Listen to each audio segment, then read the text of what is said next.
ಸಂವಿಧಾನ ಭಾರತೀಯರ ಕೈದಿವಿಗೆ. ಸಂವಿಧಾನ ಯಾವುದೋ ಕಾವ್ಯ, ಕತೆ, ಕಾದಂಬರಿ ಪುಸ್ತಕವಲ್ಲ. ಅದು 140 ಕೋಟಿ ಭಾರತೀಯರನ್ನ ಕೈ ಹಿಡಿದು ನಡೆಸುವ ದೀವಿಗೆ ಆಗಿದೆ ಅಂತ ಕಲಮೂಡು ಸರ್ಕಾರಿ ಪ್ರೌಢಶಾಲೆಯ ಶಿಕ್ಷಕರಾದ ಬಾಳಸಾಹೇಬ್ ಅವರು ತಿಳಿಸಿದ್ರು. ಪಟ್ಟಣದ ಗುರುಶಾಂತಪ್ಪ ಮಾಲಿಪಾಟೀಲ್ ಕ್ರೀಡಾಂಗಣದಲ್ಲಿ ಬುಧವಾರ ಆಯೋಜಿಸಿದ್ದ ಸಂವಿಧಾನ ಜಾಗೃತಿ ಜಾಥಾ ಸಮಾರಂಭದಲ್ಲಿ ಅವರು ಮಾತನಾಡಿದರು.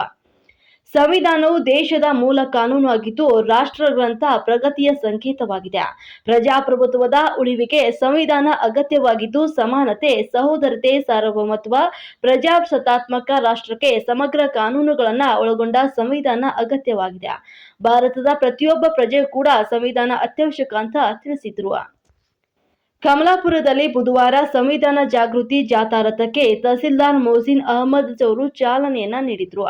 ತದನಂತರ ಡಾಕ್ಟರ್ ಬಿ.ಆರ್. ಅಂಬೇಡ್ಕರ್ ಅವರ ಪುತ್ಥಳಿಗೆ ಆವರಣದಿಂದ ಬಸವೇಶ್ವರ ವೃತ್ತದವರೆಗೆ ಮೆರವಣಿಗೆ ನಡೆಯಿತು. ವಿವಿಧ ಶಾಲಾ ಮಕ್ಕಳು ಲೇಜಿಮ್ ನೃತ್ಯ ಪ್ರದರ್ಶನ ಮಾಡಿ ಕುಂಭ ಕಳಸ ಮೆರವಣಿಗೆ ನಡೆಯಿತು.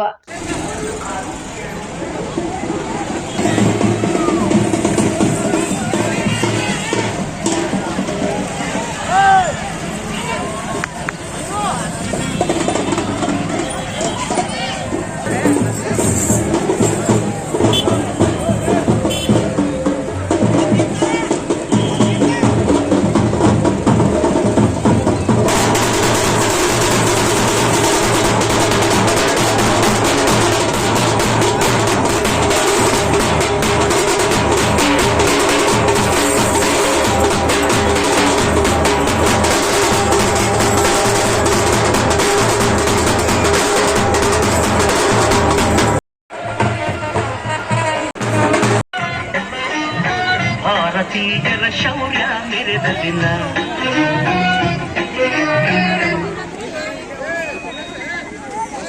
ಸರ್